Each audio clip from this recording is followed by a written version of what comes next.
하나님께 감사와 찬양을 올려드립니다. 이 시간 성령님께서 우리 가운데 기름 부으셔서 우리가 하나님의 말씀을 통해서 하나님의 음성을 듣고 하나님을 만나 뵙는 영광의 자리가 되기를 축복합니다. 아멘. 자, 우리가 지금 누가복음 3장 말씀을 지난주와 또 이번 주 같이 읽고 나누게 되는데요.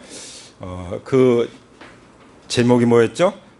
주님의 길을 곧게 예비하라. 주님의 길은 대로죠. 큰 길. 주님의 대로를 곧게 예비하라. 이런 메시지를 침례 요한을 통해서 세상에 전했고 또 오늘 우리에게 전해 주시고 계십니다. 할렐루야. 예, 하나님의 말씀이 누구에게 임했습니까? 침례 요한에게 임했죠. 또 누구에게 임할 것입니까? 오늘 우리에게, 나에게 임할 줄 믿습니다. 아멘. 침례 요한이 하나님의 말씀을 받았을 때 어떻게 했죠? 무서워하고 두려워하는 것이 아니라 담대하게 사람들에게 다가가서 사람들이 듣든지 안 듣든지 때를 얻든지 못 얻든지 죄의 사함을 받게 하는 회개의 침례를 선포했습니다. 그때 주님의 길을 곧게 하는 놀라운 역사가 시작된 것이죠. 하나님의 위대한 역사, 우리의 삶을 통한 그 하나님의 그 놀라운 역사는 무엇을 통해서 이루어집니까? 하나님 말씀을 받고 그 하나님 말씀을 믿고 순종하면서 믿음으로 선포하게 될 때 하나님의 역사가 일어나는 줄 믿습니다. 자, 그래서 어떤 메시지를 전했죠? 성경에 보면 너희는 주님의 길을 예비하고 그의 길을 곧게 하여라 하면서 어떻게 하는 것이 주님의 길을 예비하고 그 주님의 길을 곧게 하는 것인지 말씀해 주셨는데 뭐라고 말씀하셨어요? 모든 골짜기를 메워라. 모든 골짜기를 메워라. 이 사람들 관계 속에도 깊은 골이 있는 경우가 있죠. 이게 어떤 경우는 평생 가는 경우도 있어요. 이거 다 메워져야 되는 줄 믿습니다. 어떻게 메웁니까? 하나님의 마음으로, 하나님의 긍휼로. 우리의 마음을 넓히면, 그리고 주님이 말씀하신 것처럼 내가 너의 발을 씻긴 것처럼 너희도 서로 발을 씻겨라. 무슨 말씀이에요? 내가 너를 용서해 준 것처럼 너희도 서로 용서하라. 그러면 우리 관계의 깊은 골이 다 메워질 줄 믿습니다. 그리고 모든 산과 언덕은 평평하게 해라. 모든 산, 그 높아진 것들, 교만한 것들 다 무너지고, 그리고 이 고난의 언덕이 다 평평해지면은 그것이 바로 주님의 길을 곧게 하는 것이 될 줄 믿습니다. 굽은 것, 내 생각 속에, 내 감정 속에 왜곡된 것들, 그런 것들 다 펴야 돼요. 어떻게 핍니까? 주님의 보혈로, 주님의 십자가 사랑으로, 부활의 새 생명으로 완전히 새롭게 될 때 다 펴져요. 그렇지 않으면은 항상 모든 것을 볼 때 왜곡되게 보는 거예요. 사람을 바라볼 때도, 누구의 말을 들을 때도 왜곡되게 받아들여요. 그래서 왜곡되게 반응하는 거죠. 그럼 관계가 더 나빠지고 그 관계의 깊은 골이 더 깊어지고 더 멀어지는 것이죠. 그렇죠? 그리고 험한 길은 어떻게 해요? 평탄케 하라. 험한 길. 어떤 길입니까? 우리의 그 온갖 유혹과 고난과 시련과 이런 것들 때문에 얼마나 우리 마음이 황무해졌습니까? 황폐해졌죠. 이것을 그리스도의 마음으로 바꿔서, 정말 새 마음으로 바꿔서 우리를 새롭게 해 주십니다. 그래서 주님의 길이 평탄하게 되어야 되는데, 그뿐만이 아니에요. 이 메시지를 전했을 때 사람들이 요한의 침례를 받으러 왔잖아요. 왔을 때 뭐라고 그랬죠? 독사의 새끼들아 그랬어요. 독사의 자식들아. 그러면서 강력하게 말씀하신 것이 뭐였어요? 회개에 알맞은 열매를 맺어라. 자, 회개에 알맞은 열매에 대해서 무리들이 와서 물어보는 거, 세리들이 와서 물어보는 거, 그리고 군인들이 와서 물어보는 것에 대한 그 대답들을 보면은 딱 두 가지 단어로 우리가 요약을 할 수 있어요. 뭘까요? 무리들에게 말씀하신 것은 속옷 두 벌을 가진 사람은 없는 사람에게 나눠주라. 뭐야? 나눔이야, 나눔. 이 나눔이 코이노니아, 교제입니다, 교제. 교제는 나누는 거예요. 그냥 말로만 나누는 것이 아니라 필요들을 서로 나누는 거예요. 나누려면요, 나는 나에게 꼭 필요한 것만 쓰지 않으면 나눌 수가 없어요. 그렇죠? 어떤 경우는 내가 꼭 필요한 것도 줄여서 나누면은 하나님이 어떻게 하시죠? 우리가 평생 경험했잖아요. 하나님이 더 넘치도록 채워주시죠. 왜냐하면 우리 하나님은 정말 후하신 하나님이시잖아요. 후히 주시는 하나님. 할렐루야. 그런 하나님을 경험하게 되길 원합니다. 또 한 가지는 뭐였죠? 회개 열매는 자족하는 마음. 그러니까 족한 줄로 아는 지족의 마음을 갖는 거였어요. 그게 어떻게 표현되죠? 감사로 표현되는 거죠. 회개의 열매가 어떻게 나타난다고요? 나눔으로, 교제로, 자족하는 마음, 곧 감사로 나오는 거예요. 이거는 하나님의 은혜가 임하는 사람들에게 공통적으로 나오는 거예요. 그게 초대교회의 모습이었죠. 자기 것을 자기 거라고 말하지 않고 이거 다 하나님 거다. 함께 서로 나누고. 그러니까 그 어려운 사도행전 초대교회에서도 그 부족함이 없이 다 살 수가 있었던 거예요. 얼마나 그때 힘들었겠어요. 노예들이 그렇게 많고. 봉급을 제대로 주겠어 일한 것을. 앞으로 세상은 점점 더 좋아진다고요? 과학문명이 발달하고 더 편리해진다고요? 아닙니다. 하나님 말씀은 인간이 더 타락하기 때문에 더 불행해질 수밖에 없다는 것을 말씀하셨어요. 그리스도 밖에는 소망이 없어요. 하나님 나라 밖에는 소망이 있어요. 그리스도의 재림 밖에는 소망이 없어요. 할렐루야. 그래서 이제 요한은 이 메시지를 하나님께 받아서 전했고요. 요한이 이 메시지를 전하면서 특히 요한이 그 전하는 메시지 중에 가장 중요한 것이 뭐였습니까? 예수님에 대해서 나보다 더 능력 있는 분이 오실 것이다. 그러니까 예수님을 전하는 거였어요. 우리의 메시지는 무엇입니까? 우리가 입으로 하든 삶으로 하든 나눔으로 하든 감사함으로 하든 우리가 전하는 그 메시지의 주인공이 누구십니까? 예수 그리스도. 할렐루야. 근데 예수 그리스도는 어떤 분이에요? 능력이 많으신 분. 이거 어떻게 설명을 해야 될지 모르겠어요. 우주 만물을 창조하셨고 지금도 다 붙잡고 계시고 운행하고 계시고 다스리고 계시는 그 권세와 능력이 있으신 분이 바로 예수님이시다 라고 증거하고 있는 거죠. 그 주님 앞에 자신의 태도를 고백합니다. 나는 주님의 신발끈도 풀어드릴 자격이 없다. 나는 은혜 받은 자다 이거죠. 은혜의 뜻이 무엇입니까? 받을 만한 자격이 없는 자에게 베풀어지는 호의, 이게 은혜예요. 우리는 이 은혜로 구원받은 줄 믿습니다. 그뿐만 아니라 예수님은 능력만 가지고 계신 것이 아니라 성령과 불로 침례를 주시는 분이시라는 것을 증거하고 있어요. 성령의 충만함을 받으셨습니까? 받으시기 바랍니다. 성령의 불을 받으셨습니까? 받으시기 바랍니다. 이것은 어느 특별한 사람들에게 주신 것이 아니라 갈망을 가지고 있고 진정으로 회개의 열매 가운데 나오는 사람에게는 다 부어주시는 하나님의 은혜예요. 할렐루야. 그리고 마지막에는 예수님이 쭉정이는 꺼지지 않는 불에 태울 것이다. 심판주로 예수님을 증거하고 있는 걸 볼 수 있어요. 예수님 어떤 분이시라고요? 심판주. 우리가 예수님 다시 오시면 예수님을 나의 구주, 나의 구원자, 나의 주님으로 맞이할 것인지, 예수님이 다시 오실 때 예수님을 나의 심판주로 맞이할 것인지 언제 결정해야 돼요? 지금 결정해야 돼요. 아직 결정 안 했으면 지금 내가 주인 돼서 살다가 심판주로 맞이할 것인지, 지금 내가 주님 앞에 무릎 꿇고 부활하신 예수님만이 나의 주님이시며 나의 하나님이십니다, 이렇게 고백하고 영접해서 나의 구원의 주로, 영광의 주님으로, 나의 영원한 주님으로 맞이할 건지 언제 결정해요? 지금 결정하는 것입니다. 준비되셨습니까? Are you ready? 정말 예수님 맞이할 준비가 되셨습니까? 예. 그게 됐어야만 주님 맞이할 준비가 된 거예요. 거기에 성령님이 기름 부으시잖아요. 기름이 넘치잖아요. 할렐루야. 그런데 그 외에도 이제 많은 일들을 권면하셨고 백성들의 기쁜 소식을 전했는데요. 자, 이제 중요한 내용이 이제 열립니다. 이렇게 놀라운 메시지를 전해 주셨는데 만약에 우리가 이 자리에 침례 요한이 여기 나와서 지금 앞에 전했던 이 메시지를 나한테 들려준다면 어떻게 반응하시겠습니까? 예, 그게 중요하잖아요. 그렇죠?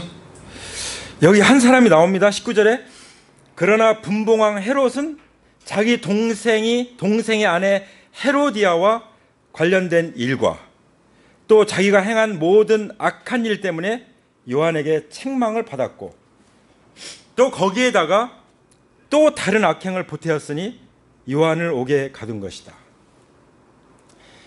이런 반응을 하지 않기 원합니다. 여기 그 분봉왕 헤롯은요 자기 동생의 아내를 뺏었어요. 엄청 이뻤나 봐요. 예. 그래도 그렇지 자기 동생의 아내를 뺏어요. 그러니까 아무도 얘기 못하는 거야. 완전 분봉왕이니까. 근데 얘기하는 사람이 있어. 누구예요? 침례 요한. 우리 그리스도인들은 그런 사람이에요. 하나님의 그 권세를 가지고 하나님의 자녀의 권세를 가지고 있잖아요. 왕 같은 권세를 가지고 있잖아요. 왕 같은 제사장의 그 직무를 감당하고 있는 사람들 있잖아요. 우리는 대통령 할아버지라도 잘못된 것에 대해서 얘기할 수 있어야 됩니다. 정치에 관여하지 말라고요? 그 마귀의 속임수예요. 아는 국회의원들, 법만한 사람들 다 얘기해서 올바른 법을 만들으라고 얘기해야 돼요. 저도 끊임없이 얘기하죠. 올바른 법을 만들어라. 하나님 말씀에 거슬리는 법을 만들지 말아라. 그런데도 하면은 누구 잘못이에요? 그 사람의 잘못이죠. 저는 제가 할 말은 딱 하는 거예요. 그렇죠? 우리 그리스도인들은 그렇게 해야 될 줄 믿습니다. 자, 그래서 이 일을 했더니 그 기분이 나빴던 거죠. 그리고 이 동생의 그 아내가 자기 아내가 됐잖아요. 그냥 침례 요한을 너무 미워하는 거야. 자기 지금 자기가 왕후가 됐는데 그거 가지고 자꾸 뭐라고 그러니까. 그래가지고 나중에 어떻게 해요? 옥에 요한을 가뒀다가 결국 그 딸이 춤출 때 그 헤롯이 내가 뭐라도 준다, 나라 절반을 다 준다. 그랬더니 그 엄마가 뭐라고 했죠? 그 딸이 내가 뭐라고 얘기할까 했더니 침례 요한의 머리를 달라고 해라. 그래가지고 침례 요한의 머리를 잘라서 쟁반에 담아가지고 가져왔잖아요. 네. 그래서 이 침례 요한은 이 위대한 메시지를 전하고 그냥 목이 잘려서 순교를 당했습니다. 네. 칼에 목이 들어와도라는 말은 이런 말이에요. 칼에 목이 들어와도 우리 그리스도인들은 주님을 증거하는 거죠. 네. 네. 그렇죠? 예. 칼이 목에 들어와도 만나에 목에 칼이 들어와도 예. 목에 칼이 들어와도 예. 잘 새겨서 들으시니 감사합니다. 자, 이게 진정한 회개의 그 열매가 아니라 정말 자기가 잘못된 걸 다 끊어버려야지. 자기 동생 아내를 돌려보냈어야죠. 그렇죠? 예. 진정한 회개의 열매를 하나님은 원하십니다. 진정한 회개의 열매를 맺을 때 우리는 구원의 기쁨을 누릴 수가 있는 거예요. 그렇지 않으면요 구원의 기쁨이 다 사라져요. 다윗 봐요. 내게 구원의 기쁨을 다시 회복시켜 달라고. 범죄 가운데 들어가니까 이제 구원의 기쁨도 다 사라져요. 그냥 죽을 것 같아요. 밤새 눈물을 흘려요. 베갯잎을 적시면서 그 눈물을 눈병에 담으면서 밤새 슬퍼하고 날마다 슬퍼할 수밖에 없었죠. 예. 그런 삶을 살겠습니까? 날마다 기쁨이 넘치는 삶을 살겠습니까? 예수님 왜 십자가에 죽으셨습니까? 날마다 기쁨이 넘치는 삶을 살으라고 피 흘려 죽으신 것이지 않습니까? 아멘? 예. 어떻게 우리가 그 복을 누릴 수 있습니까? 회개에 합당한 열매를 맺을 때 그거 누릴 수 있는 줄 믿습니다. 그 다음에 이어지는 그 말씀 보면은 도대체 그러면 침례 요한의 그 침례는 어떤 그 의미가 있을까 하는 그런 질문이 생기잖아요. 예. 침례는 한마디로 순종의 열매, 순종의 열매. 예. 그래서 우리가 회개 열매에 이어서 이제 더 나가서 이제 맺혀지는 열매가 뭐냐면 순종의 열매예요. 진정으로 회개한 사람은 어떻게 한다고요? 순종합니다. 아멘. 순종하지 않은 사람 특징이 뭐냐면 범죄 가운데 있어요. 자기 자녀의 죄를 품고 있어요. 그러니까 하나님께 순종 안 하고 리더에게 순종 안 해요. 그 성령님 앞에 살펴봐야 돼요. 하나님, 제가 혹시 제 안에 숨겨진 죄가 있나요? 이게 순종이 안 되면, 하나님 말씀이 안 들어오고 말씀을 들어도 순종이 안 돼, 리더의 말에 순종이 안 돼, 그러면요 내 속에 어떤 죄가 있나 살펴봐야 돼요. 그래야 침례의 진정한 의미인, 그 예수님이 받았던 침례의 의미인 연합이 이루어져요. 연합. 할렐루야. 그래서 침례 요한의 그 의미가, 사람들이 받는 침례는 회개의 열매, 회개의 의미가 있죠. 그렇죠? 그래서 죄 사함을 얻게 하는 회개이기도 하죠. 그것이 누가복음 3장 3절에 나오는 말씀이었어요. 그런가 하면 예수님이 침례 받으셨죠. 자, 예수님이 침례 받으셨는데 21절에 보세요. 백성이 모두 침례를 받았다. 예수님께서도 침례를 받으시고 기도하시는데 하늘이 열리고 성령이 비둘기 같은 형체로 예수 위에 내려오셨다. 그리고 하늘에서 이런 소리가 들려왔다. 너는 내 사랑하는 아들이요 나는 너를 좋아한다. 예수님이 그 침례 요한이 베푸는 회개의 침례, 죄사함을 얻게 하는 그런 침례를 받을 필요가 있으셨나요? 예수님은 없죠. 예수님은 성령으로 잉태되셨어요. 죄가 없어요. 죄를 알지도 못하고 죄를 범한 적도 없어요. 죄와는 상관이 없어요. 그것을 예수님의 제자들만 아니라 빌라도라든지 예수님 믿지 않는 사람들도 다 지켜보고 고백을 했어요. 근데 예수님이 침례를 받으셨어요. 그게 순종이죠. 예수님이 우리에게 순종의 열매를 보여주신 거예요. 그래서 이것을 통해서 모든 의의를 이루는 것이 마땅하다. 예수님이 우리 대신 죄인의 모양으로 오셨잖아요. 죄인의 형체를 입으시고 죄인과 같이 되죠. 죄인이 아니지만, 죄가 없으시지만 죄인과 같이 되셨어요. 그래서 침례를 받으신 것입니다. 그래서 하나님과 연합된 것을 우리에게 보여주셨어요. 그래서 우리 믿는 사람들의 침례는 주님과 연합된 거예요. 주님과 연합됐으면 주님과 일치된 삶을 사는 거죠. 바로 회개의 열매를 맺은 사람은 순종의 열매 가운데 나가게 된다는 사실입니다. 할렐루야. 그래서 예수님이 침례 받으실 때 어떤 일이 났죠? 하늘이 열렸어요. 우리가 회개의 열매를 맺고 순종의 열매 가운데 살아가게 되면은 어떻게 된다고요? 하늘이 열려요. 하나님 나라가 열리는 거예요. 하나님 나라의 보고도 열리는 것입니다. 아멘. 그리고 그 증거로 어떻게 됩니까? 성령님이 임하시는 거예요. 성령님이 비둘기같이 형체로, 눈에 볼 수 있는 비둘기 같은 그 형체로 바람이 휙 부는 것 같은 것을 느낄 수 있도록 성령님이 예수님 위에 내려오셨습니다. 그리고 소리가 들렸어요. 하늘에서 이런 소리가 울려왔다. 뭐라고 말씀하셨습니까? 너는 내 사랑하는 아들이요 나는 너를 좋아한다. 나는 너를 사랑한다. 이런 말씀이죠. 우리가 회개의 열매 가운데, 그리고 그리스도의 연합 가운데 순종의 삶을 살고자 할 때 하나님께서 이렇게 말씀하십니다. 너는 내 사랑하는 딸이다. 너는 내 사랑하는 아들이다. 내가 너를 얼마나 좋아하는지 아느냐.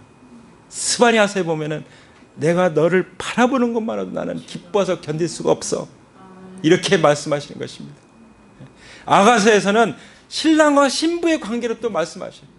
그 아름다운 노래, Song of Songs, 정말 아름다운 그 노래를 통해서 그 음성을 우리에게 들려주시죠. 성경은 창세기부터 계시까지 그 음성이 꽉 차 있어요. 이 음성을 날마다 들으시기 바랍니다. 그리고 성령님의 그 기름 부으심이 날마다 임하기를 축복합니다. 아멘. 그래서 침례 요한도 예수님이 하나님 보내신 독생자구나, 그리스도이구나 하는 걸 알 수가 있었죠. 예수님 자신도 그걸 증거할 수가 있었어요. 우리가 역대상 14장 2절로 가서 잠깐 보고 싶은데요. 그 어떤 말씀이냐면, 주님께서 자기를 이스라엘 왕으로 굳건히 세워주신 것과 하나님의 백성 이스라엘을 번영하게 하시려고 그의 나라를 크게 높이신 것을 알았다. 누가 알았죠? 다윗이 알았습니다. 여러분, 다윗처럼 우리가 오늘 이 아침에 알기를 원합니다. 무엇을 알아요? 주님께서 나를 높이신 것. 에베소서에 보면은 예수님을 믿은 사람들은, 성령으로 거듭난 사람들은 그리스도와 함께 하나님의 보좌 우편에 앉힌 바 되었다고 말씀하셨어요. 우리를 얼만큼 높이셨어요? 하나님 보좌 우편까지 높여주셨어요. 할렐루야! 우리는 세상에 그냥 쪼그라들어 살 사람들이 아니에요. 왕노릇하는 사람들로 우리를 높여주셨습니다. 다윗은 그것을 알았어요. 자기를 이스라엘의 왕으로 굳건하게 세우셨다는 것을 알았습니다. 확신 가운데 살았습니다. 그러니까 그렇게 어려움을 당해도 견뎌낼 수가 있었던 것이죠. 예수님이, 하나님이 내가 너를 얼마나 사랑하지 않냐, 아빠 아버지께서 그렇게 말씀하시는 음성을 들으니까, 성령님이 함께 하시니까, 기름 부으시니까 십자가도 감당하셨던 것이죠. 할렐루야. 코로나보다 몇 배가 되는 어려운 상황 가운데 있을지라도 그리스도인들은 살아서 승리할 것입니다. 교회는 승리할 것입니다. 어떤 통계학자들이 교회가 어떻게 되니 많이 해도 하나님의 교회는 반드시 승리할 것입니다. 음부의 권세가 이기지 못할 것입니다. 그것이 주님께서 말씀하신 내가 내 교회를 세우겠다 하신 그 교회인 것입니다. 우리에게 필요한 것이 무엇입니까? 세상을 이기는 믿음. 세상을 이기는 이김은 이것이니 우리의 믿음이니라. 할렐루야. 하나님 우리를 사랑하십니다. 우리는 하나님의 사랑받는 아들, 딸들입니다. 아멘. 그리고 다윗은요, 하나님께서 하나님의 백성 이스라엘을 번영하게 하실 거라는 걸 믿었어요. 하나님께서 뭐 해준다고요? 번영하게 해준다. 가난을 붙잡지 마세요. 뭘 붙잡아요? 하나님 나라의 부요를 붙잡으세요. 항상 부족하고 뭔가 아쉽고 불만족하고 이거 붙잡지 마세요. 여호와는 나의 목자시니 내게 부족함이 없으리로다. 이 고백을 붙잡으시기 바랍니다. 하나님의 약속을 붙잡으세요. 감사를 붙잡으시기 바랍니다. 만족을 붙잡으시면 감사가 넘쳐 흘러나는 것입니다. 어떤 상황이 있든지 우리는 감사할 것입니다. 예수님이 5,000명 지금 굶주려서 다 보내야 되는 상황인데 어떻게 하십니까? 오병이어를 붙잡고 감사하시죠. 그 감사의 열매로 다 먹이셨잖아요. 할렐루야. 우리 그리스도인들은 세상 사람들의 어떤 원리에서 살아가는 사람들이 아니에요. 하나님 나라의 통치의 원리에 따라서 살아가는 사람들이에요. 어린아이나 어른애들까지 그렇게 살아가게 되기를 축복합니다. 우리 초은이도 평생 그렇게 살아가게 될 때 정말 하나님의 훌륭한 예수 그리스도의 여제자가 될 것입니다. 아멘. 도르가와 같은 예수님의 여제자와 같은 그런 여제자로 성장하게 될 줄 믿습니다. 그렇게 키워야 되는 거죠. 그게 하나님이 키우시는 자녀들이죠. 그 학교에서 키우는 게 아니에요.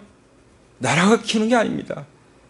하나님이 부모에게 맡겨주셔서 부모님을 통해서 그렇게 키우게 하신 거예요. 그러니까 부모님이 올바른 믿음을 가져야 되는 거죠. 할렐루야. 부모님 하나님 앞에 나와서 예배해야 되는 거죠. 그렇죠? 그리고 함께 데리고 나와서 그렇게 우리 자녀들이 이 자리에 함께 예배 드릴 수 있게 되기를 간절히 소원합니다.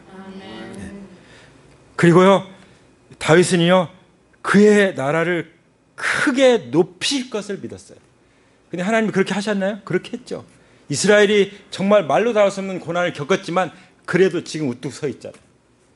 어느 나라가 감히 이스라엘을 건드립니까? 이스라엘은 땅에 속한 백성이에요. 땅에 택한 백성 중에. 교회는 하늘에 속한 신령한 복을 받은 백성들이에요. 이스라엘도 이기지 못하는데 어떻게 교회를 이깁니까? 이스라엘도 이길 수 없는데 어떻게 하나님의 자녀들을 이길 존재가 어디 있습니까? 그 믿음을 가지시기 바랍니다. 그래서 하나님께서는 우리를 부르셨어요. 침례 요한을 기도 응답으로 부르시고 또 하나님의 긍휼로 불러서 그 시대에 사용하셨던 것처럼 우리를 부르신 것입니다.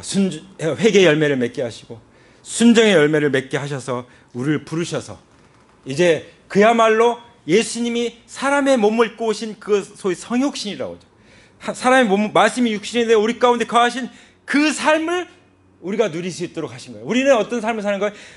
하나님이 사람의 몸을 입고 이 땅에 하나님을 멀리 떠난 사람들 가운데서 살다가 그들 위해서 죽으시고 그들의 구원을 이루셨던 것처럼 우리는 부활하신 예수님 마음속에 주님으로 모시고 이 땅에서 믿지 않은 사람들 가운데 살면서 그 사람들이 하나님의 구원을 보도록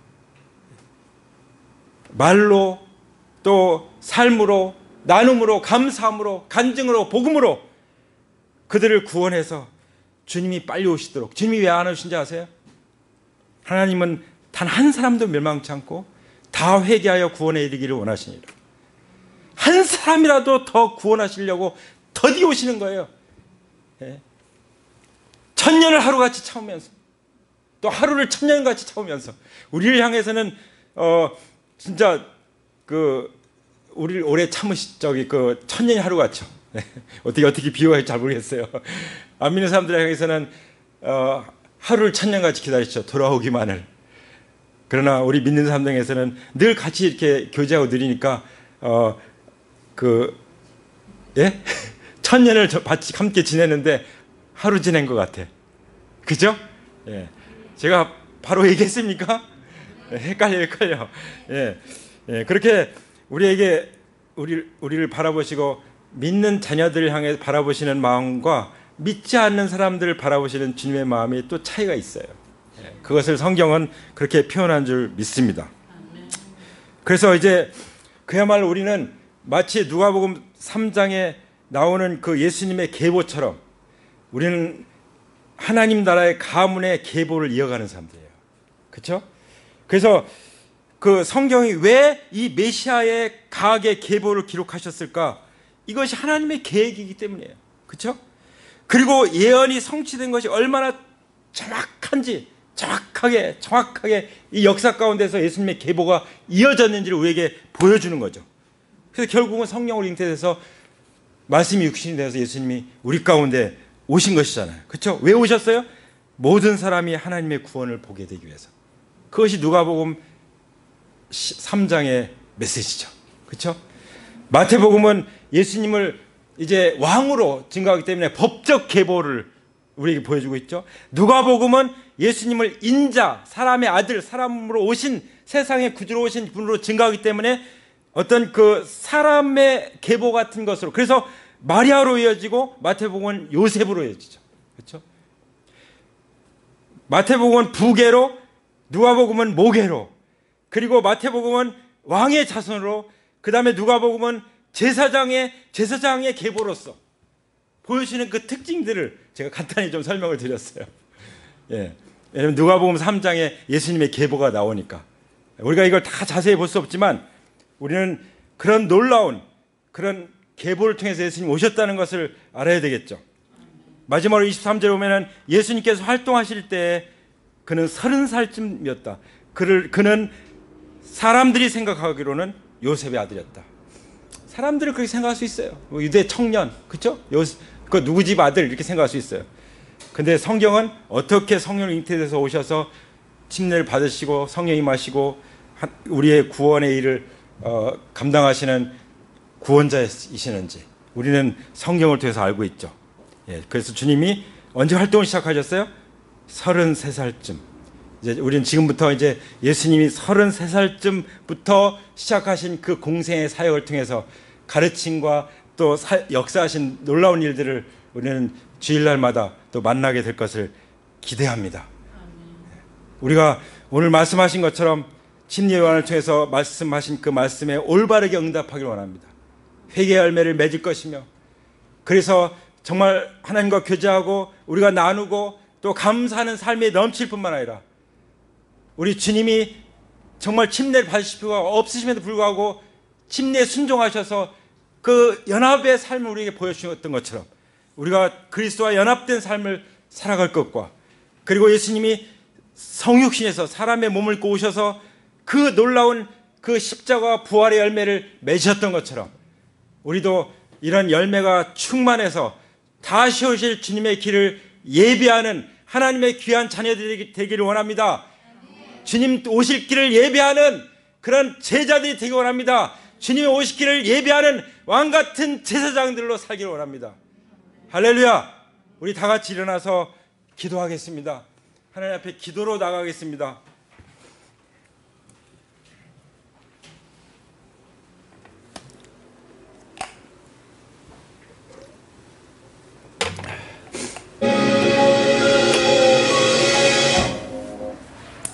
자, 우리 하나님 앞에 나갈 때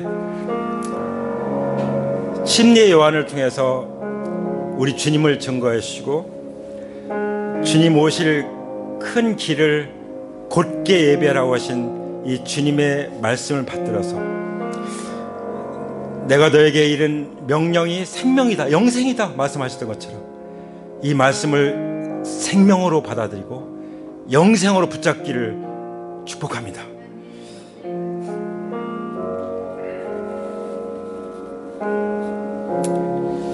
아버지 앞에 제가 주님의 큰 길을 곧게 예배하는 자가 되게 해주세요. 이렇게 우리의 삶을 주님 앞에 올려드리기 원합니다. 그러기 위해서 회개의 열매를 맺기를 원합니다. 내가 주인된 죄를 회개합니다. 내가 주인되어 살지 않겠습니다. 주님 도와주시옵소서. 그 내가 주인된 죄가 원수 사탄의 죄고 원수 사탄의 죄 무기는 죄입니다. 죄. 이것이 탐심으로 나를 지배합니다. 탐심은 물러갈지어다. 탐심 곧 우상 숭배는 나에게서 떠나갈지어다. 이 시간 예수님의 이름으로 다 끊어버립니다.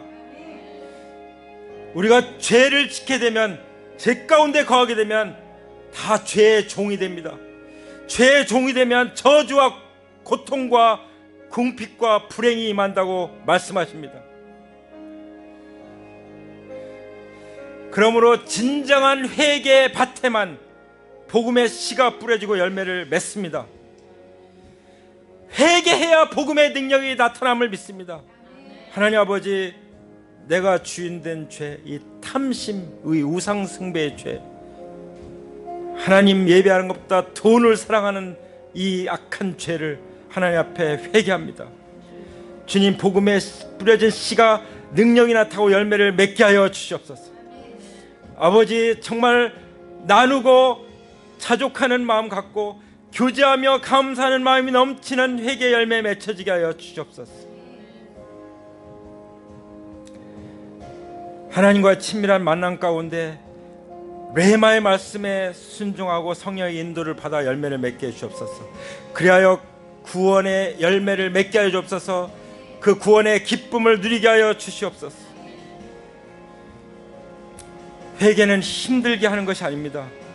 회개하지 않기 때문에 힘든 것입니다. 회개는 하나님이 주시는 축복의 통로라고 말씀하십니다.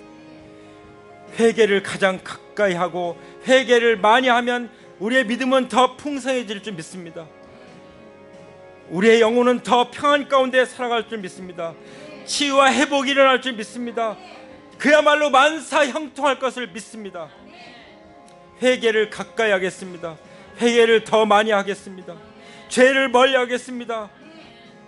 죄를 곁에 두지 않겠습니다. 죄를 아끼지 않겠습니다. 모든 죄를 그때그때 다 회개하겠습니다. 당장 죄를 끊어버리겠습니다.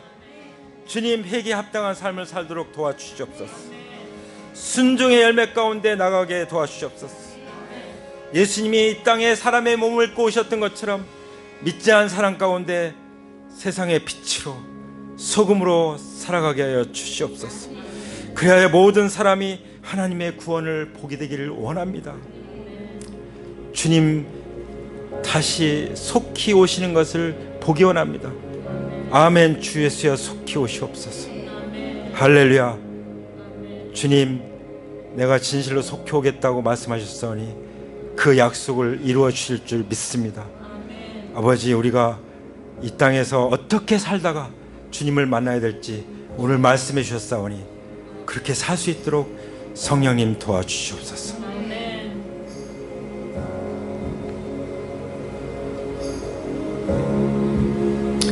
그렇게 다짐하는 분들은 두 손을 가슴에 탁 얹으시기 바랍니다. 그리고 앞으로나 옆으로 한 발자국 딱 움직이시기 바랍니다. 그 행동을 하나님 앞에 보여드리는 것입니다. 우리가 결단할 때, 믿음의 결단할 때, 헌신의 결단하게 될 때 성령님이 우리를 사로잡으시고 충만케 기름 부으셔서 주님이 십자가의 길을 가신 것처럼 자기의 십자가를 지고 승리의 십자가를 지고 살아갈 수 있는 줄 믿습니다. 할렐루야. 이제는 우리 주 예수 그리스도의 은혜와 아버지 하나님의 사랑과 성령님의 교통하심이 오늘 주님의 큰 길을 곧게 하며 예비하며 주님 다시 오시기를 간절히 사모하며 회개의 열매를 맺고 순종의 열매 가운데 주님이 사셨던 그 삶을 주님을 모시고 살아가고자 헌신하고 결단하는 하나님의 귀한 자녀들 위해 이제로부터 영원토록 함께 하시기를 부활하신 예수 그리스도의 이름으로 간절히 축원합니다. 아멘. 할렐루야. 하나님께 영광 돌립니다.